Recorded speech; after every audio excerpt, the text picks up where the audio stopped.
Hello ladies and gentlemen, boys and girls, it's your boy 3Life and welcome to Boss Rush Island 5. Make sure to use Ben as your hero, and we're just going to be starting off with a monkey ace right here on figure 8. Figure infinite, my bad. We're going to get it up to a 3-1-0 and then get it up to a 4-1-0.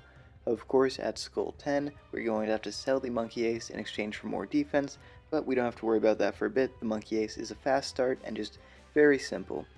We're going to go for Benjamin next because Benjamin, of course, will be making some money throughout the run.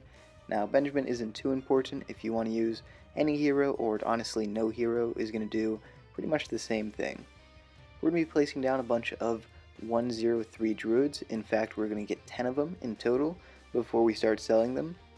But before we do that, we're going to hit skull 10, which means that we can sell our monkey ace. So here we are, about to hit skull 10, so I'm clicking on the ace, and I sell it, and now we're going to get more druids. You can see I'm at 5 right now. There's 6, 7, 8, which means we're going to get 2 more. Alright, 10 druids in total.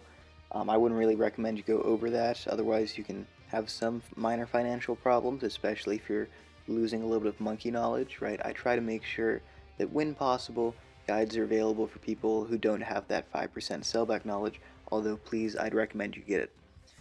Get down a Desperado Monkey, make it a 3-2-0, put it on strong targeting, and click on that camo button. That camo button is very important because it is going to be the only tower that targets camos, and if you don't have it set to that, it's kind of really annoying. At the end of Skull 19, we're going to be selling all of our druids in exchange for Blazing Sun. You can see that we've left enough leeway for you to have one more druid, but we also want to sell that because it's going to be pretty useless. Quickly get up a 204 Engineer in the front, and then get down a 130 druid to do some cleanup work. Now, worst case scenario, if you're slower, you can just leave your Desperado on first for a while. Speaking of which, I do micro it to first, but ignore that, leave it on strong for now. Get down a second 204 engineer as soon as you possibly can. You can see mine's already down because I guess I did that before I realized. And you can see that Grim Reaper looking guy. He's very important. That's a monkey farmer. Okay, I get a comment every single video, who's the Grim Reaper, and I swear it's just a monkey farmer. Okay, it doesn't do anything. It collects the trap. It's very important though. Please place down a monkey farmer. Anyways, you can see at $40,000, we're able to sell the first trap in exchange for the top trap. The top trap's in a better place, so we get that guy up to a big trap. We're going to be going for a Sun Avatar, which we can build for a little bit, and now that we are at 40 skulls, we can just simply sell Desperado in exchange for the Sun Avatar. We give it a little bit of range because it stopped attacking for a second, but that's kind of, it depends on where you place it exactly. And then as soon as possible, we're going to be going for a Sentry Champion. This guy for $32,000 packs a really mean punch. I feel like so official now that I have a microphone. It's absolutely amazing, and that is so much thanks to you guys. Okay, be sure to leave a like, subscribe, and use code YOBOY so that I can get more cool stuff like this microphone. It's literally, I think, 6 inches from my face. I'm trying not to look at it because I hear it'll catch lip smacking less if I don't look at it. But anyways, we get an overclock for the Sentry Champion, and very important, you want the overclock to be in range of the Sun Avatar, and then I buy range for the Sun Avatar, and then just put the Dartling Gunner right outside of the range. You want to be really careful because we're going to upgrade this guy to a temple, and you do not want to be sacrificing the Mad. It would be very bad. Don't do it. It's not worth it, okay? And now outside of the range, but in fact we're going to be decamoing stuff for the big trap. It's not fully needed. You can just place it wherever you want. Just make sure it is outside of the range of the Sun Avatar. Again, make sure it just doesn't get sacrificed. We can be overclocking the Sentry Champion, give it full overclock uptime because, we have 2 overclocks, so you really don't have to worry about it. In fact, if you're really worried, buy a third one just for the waiting for the Mad, but you, again, just don't worry about it, it'll be fine. Once we're at Skull 59, overclock the Mad, and once you hit Skull 60, use that damn Mad ability. Very quickly, we're going to be able to afford to buy the Sun Temple, which works out pretty perfectly with timing, as no longer will the Engineers be helpful. Of course, the overclock's always helpful, which is why we're rebuying it. I just meant that immune to support phase was on, so the S-Champ was not dealing any extra damage. We're going to be getting up a Spirit of the Forest as soon as possible to help with all these cleanup stuff. You can get that before the overclock. I kind of just completely forgot, and then I realized, oh wait, I'm dying. I need to do something, so Spirit of the Forest it is. It's going to be able to solo pretty much everything on this map. Anyways, we're going to be using our second overclock on the Mad, and then using the Mad ability. And now we're just going to be building up a Populist army with an Avatar of Wrath. Be sure to use the top cross path. I remember my first run, I did not use the top cross path, and I was very confused when I dealt literally 0 damage to the boss. It's not good. So please use the top cross path. I get lightning on the Avatar of Wrath. It's not fully needed, but it might get a couple of extra pops for the Paragon later. That's right, we're building a Dart Paragon. Anyways, we're going to get the Sentry Champion up, and then just point the Mad away from the boss, and, you know, it's going to help out with the AI balloons, I guess, and get a support Chinook for the Mad, and be sure to be overclocking both your Sentry Champion and the Druid guy whose name I forgot. What's Avatar of Wrath, thank you. I get up a couple of Jungle's bounties, but I am going to rescind that and say we don't need any tier sacrifice for the Druid. Now, if you are happy with a 140 score, like what my score is, you can do this too, and you can sacrifice these Druids. However, there's another strategy you can use to get much higher. You can get 150.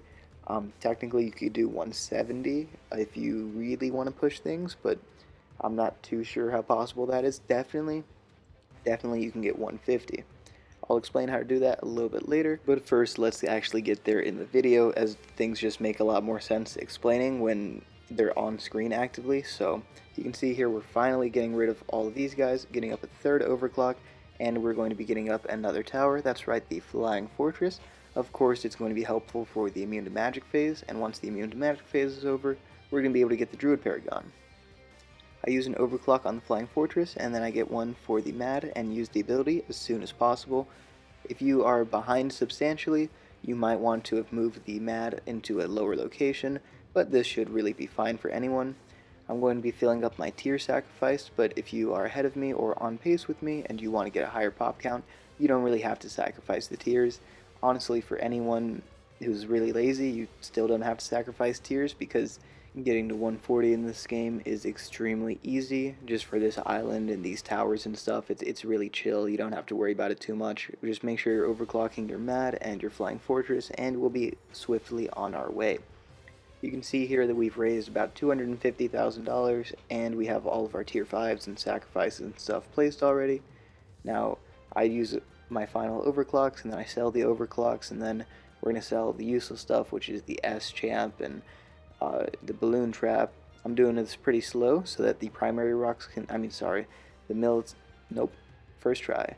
The magic immune rocks can clear out before we buy the Paragon. And you can see here I do another safe thing, which is to keep the Flying Fortress before I buy the Paragon, as that will also allow you to pop any rocks that remain.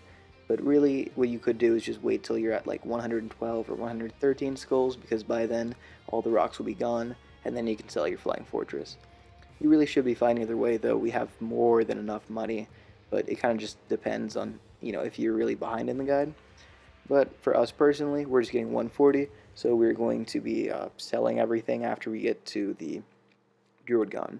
Now, for those of you who wanted to get to 150 pops, it's very simple. Just don't activate the Druidgon the Druidgon ability pretty much ever. I mean, you can at the end if you have to, but if you save like $60,000 through not using the ability and generating money at the end of rounds through with Ben, you'll be able to buy the Engineer Paragon. Otherwise, you'll have to get a degree 40 Druidgon, save your temple, and not use the Druidgon ability so that you can afford an Ace Paragon and get all the way to 170. I'm not too sure if that's possible though, so you know, TSP can try it, but I'd recommend, if you really care about pushing your island to the limit, go for 150. It'll be fun. I think you guys can do it without a guide showing you exactly how. We're just showing you the most of the way. But anyways, I hope this guide helped you out. Be sure to leave a like, subscribe, and I'll see you next time. Peace out, bye, and thank you so much to the one person who bought me this mic. They sent me $60 on PayPal. I will forever be in gratitude. Not that really. It's $60. I'll be fine. See ya. Bye.